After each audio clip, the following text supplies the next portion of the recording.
নমস্কাৰ, জীৱন চালনা বাস্তৱ চেনেলৰ অন্য এটা নতুন ভিডিঅ'লৈ তোমালোক সকলোকে স্বাগতম জনালোঁ। আজিৰ ভিডিঅ'ত আমি ডিছকাশ্যন কৰোঁ HS ফাৰ্ষ্ট ইয়াৰৰ কেমিষ্ট্ৰি চিলেবাছখন। এতিয়া বহুতো ছাত্ৰ ছাত্ৰীয়ে মোক কৈ আছে যে কেমিষ্ট্ৰি চিলেবাছখন দেখুৱাই দিব, কেমিষ্ট্ৰি চিলেবাছখন আমাক এবাৰ কৈ দিব কেনেকুৱা ধৰণৰ হয়। তো মই সেই ভাবিয়ে তোমালোকৰ আগত দেখুৱাবলৈ আগবাঢ়িছোঁ। আৰু এইখন ধৰা যোৱা বছৰ নতুনকৈ NCERT যিহেতু অলপ চেঞ্জ হৈছিল তাৰ মতেই আছে, গতিকে এই বছৰ যদি কিবা আৰু আপডেট আহে মই তোমালোকক দি দিম ভিডিঅ' আকাৰে, নহ'লেও মই আমাৰ টেলিগ্ৰাম গ্ৰুপত হ'লেও দি দিম, ধুনীয়াকৈ চাই ল'বা। এতিয়া বহুতে সুধি আছে যে আমি পঢ়িব লাগিব, গতিকে আমি ক'ৰ পৰা আৰম্ভ কৰোঁ, কি হিচাপত আৰম্ভ কৰোঁ, আমাৰ চেপ্টাৰনো কি, আমাক কোনকেইটা লাগিব কোনকেইটা নালাগিব কৈ দিয়া, যিহেতু আমাৰ বহুতৰ হাতত পুৰণা NCERTখন আছে। গতিকে ক্লাছ 11 AHSC এই ভিডিঅ'টোত মই বিশেষকৈ এটা কথা কৈ থওঁ, এই ভিডিঅ'টোত মই বিশেষকৈ কম্পিটিটিভ এক্সামবিলাকৰ চিলেবাছো ইয়াৰ নিচিনা একে হয়, তথাপিও অলপ কিছুমান ডিফাৰেঞ্চ আছে। সেইখিনি কথা আলোচনা নকৰোঁ যদিও পৰোক্ষভাৱে মই কৈ যাওঁতে ধুনীয়াকৈ কৈ যাম কথাখিনি, বুজি পাইছা?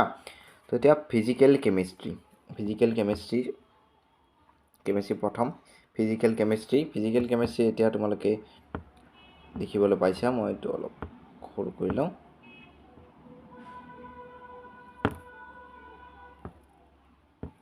ফিজিকেল কেমিষ্ট্ৰি তোমালোকে এতিয়া দেখিবলৈ পাইছা প্ৰথম চেপ্টাৰ আমাৰ চাম বেচিক কনচেপ্ট অফ কেমিষ্ট্ৰি লাগিব। তাৰপিছত আমাৰ 2 number chapter structure of atom, আৰু তাৰপিছত থাৰ্মোডাইনামিক্স। এতিয়া যিসকলে কম্পিটিটিভ এক্সাম দিবা তেওঁলোকৰ ক্ষেত্ৰত থাৰ্মোডাইনামিক্সটো আকৌ থাৰ্মোকেমিষ্ট্ৰি নামৰ পাৰ্ট এটাও আছে ইয়াতে। তাৰপিছত ইকুইলিব্ৰিয়াম এতিয়া নিট বা JEE এক্সামৰ ক্ষেত্ৰত এটা আয়নিক এটা হৈ যায়, আৰু এটা তোমালোকৰ কেমিকেল, এটা আয়নিক আৰু এটা কেমিকেল দুটা পাৰ্টত বিভক্ত হৈ আছে। এতিয়া ৰেডক্স ৰিয়েকশ্যন ইলেক্ট্ৰকেমিষ্ট্ৰিৰ নিচিনা একেই হয়। ক্লাছ 12ৰ ভিতৰত তোমালোকে ৰেডক্স ৰিয়েকশ্যনটো খুব এটা সৰু চেপ্টাৰ, ধুনীয়াকৈ কৰি ল'বা। এই হৈছে ফিজিকেল কেমিষ্ট্ৰি। তোমালোকক হাই ছেকেণ্ডাৰী মতে 5টা লেচন লাগিব, আৰু নিট বা JEE মতেও এই 5টাই আছে। এতিয়া ইনঅৰ্গেনিক কেমিষ্ট্ৰিৰ ক্ষেত্ৰত আমি চাব লাগে। ইনঅৰ্গেনিক কেমিষ্ট্ৰিৰ ক্ষেত্ৰত আমাৰ পিৰিয়ডিক টেবুল বা পিৰিয়ডিক ক্লাছিফিকেশ্যন বুলি তোমালোকে পাই যাবা NCERT বুকখনত। আৰু নেক্সট আছে কেমিকেল বণ্ডিং।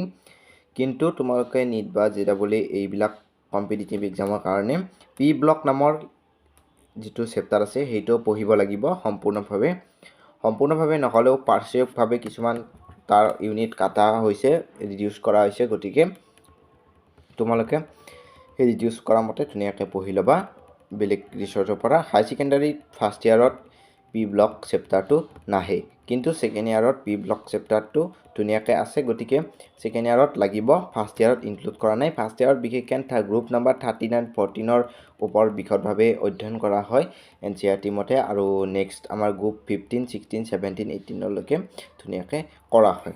পি ব্লকত আমাৰ 6টা অৰবিটেল থাকে, এইকাৰণে আমাৰ 6টা গ্ৰুপ থাকে, তোমালোকে জানা নিশ্চয়।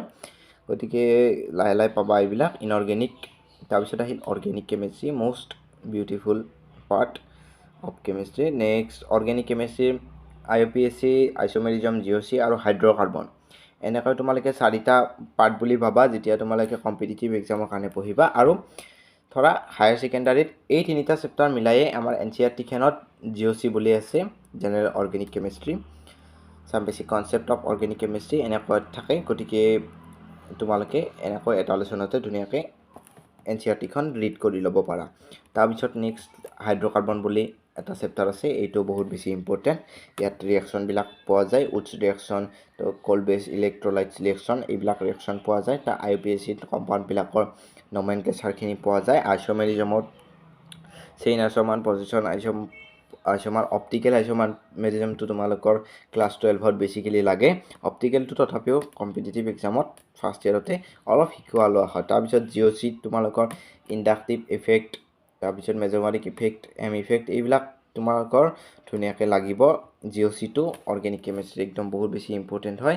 গতিকে মই কৈ থৈ দিছোঁ, সময় থাকোঁতে তোমালোকে জিঅ'চিটো ধুনীয়াকৈ পঢ়ি ল'বা জিঅ'চিটো বহুত বেছি ইম্পৰ্টেণ্ট ষ্টাৰ মাৰ্ক লগাই দিছোঁ জিঅ'চিটো বহুত বেছি ইম্পৰ্টেণ্ট তোমালোকে ধুনীয়াকৈ পঢ়িবা এতিয়া নেক্সট আমাৰ মই এইবাৰ চিলেবাছখন দেখুৱাই দিছোঁ এইটো 2023-24 বৰ্ষৰ লিখা আছে অৰ্থাৎ আমাৰ বাৰত লিখা আছে তথাপিও এইবাৰ মোষ্ট প্ৰবেবলি এইখনে থাকিব এতিয়া চাম বেছিক কনচেপ্ট অফ কেমিষ্ট্ৰি মই ক'লোঁ আগতে structure of atom classification element chemical bonding inorganic chemistry ক'লোঁ তাৰপিছত কেমিকেল থাৰ্মোডাইনামিক্স এইটো থাৰ্মোডাইনামিক্সতে পৰে তাৰপিছত ইকুইলিব্ৰিয়ামৰ কথা কৈছোঁ ৰেডক্স ৰিয়েকশ্যনৰ কথা কৈছোঁ অৰ্গেনিক কেমিষ্ট্ৰি মই কৈছোঁৱে এইটো চেপ্টাৰ 8 নম্বৰ চেপ্টাৰটোতে আমাৰ তিনিটা ভাগ কৰি দিয়া হয় কম্পিটিটিভ এক্সামবিলাকৰ ক্ষেত্ৰত জিঅ'চি আইচ'মেৰিজম আৰু IUPAC গতিকে এই আটাইখিনি কনচেপ্ট আমাৰ এটা চেপ্টাৰতে NCERT বুকখনত আছে কনফিউজ নহ'বা মই এইটো কথা কৈ দিলোঁ এতিয়া হাইড্ৰ'কাৰ্বন এটা চেপ্টাৰ আছে টোটেল নাম্বাৰ মাৰ্ক ডিষ্ট্ৰিবিউশ্যনখিনি তোমালোকে ইয়াতে দেখিবলৈ পাইছা টোটেল মাৰ্ক 70 মাৰ্কৰ হ'ব